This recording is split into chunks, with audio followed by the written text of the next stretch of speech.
Mga kapatid, maging alerto po at maalam sa banta ng paparating na bagyong uwan. Sa pamamagitan ng hazard maps ng Project NOAA, pwede po ninyong malaman ang mga peligro sa inyong mga lugar.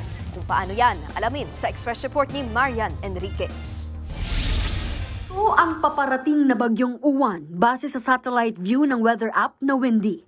Halos kasing laki na nito ang mapa ng Pilipinas. Ayon sa Pag-asa, higit 700 kilometers ang posibleng maging lawak ng wind radius ng bagyo. Katumbas yan ng mula Batanes hanggang Metro Manila.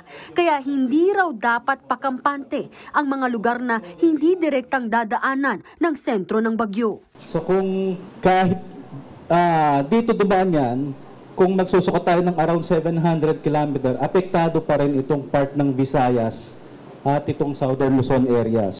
Maaari raw maikumpara ang bagyong uwan sa Super Typhoon Pepito na nanalasa sa Bicol at Central Luzon noong nakaraang taon, kung saan hanggang wind signal number 5 ang itinaas ng Pag-asa.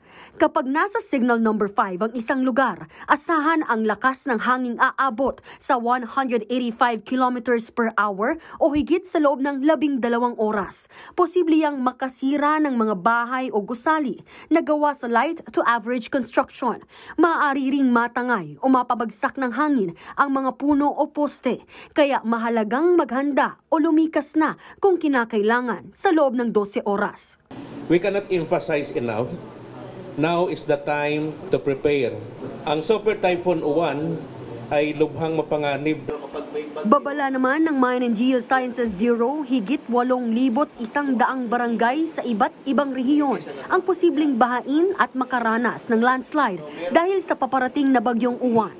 Kaya mainam na iwasan ang mga lugar kung saan may panganib ng baha, landslide at storm surge. Hinihikayat din ng publiko na bisitahin ang website ng Project NOAA na noaa.up.edu.ph. Meron din itong app. Makikita riyan ang mga lugar kung saan may banta ng baha, landslide o storm surge. Hindi pwedeng go bag lang ang pe-prepare mo. Hindi pwedeng mga canned goods lang ang pe-prepare mo. Ngayon pa lang ay pwede na natin tignan yung hazards kasi yon ang mga nakakamatay. Nagbabalita mula sa Frontline, Marian Enriquez, News 5. Mga kapatid, Nikki de Guzman po. Para sa pasada ng mga rumaratsyadang balita, mag-follow at mag-subscribe na sa social media pages ng News 5.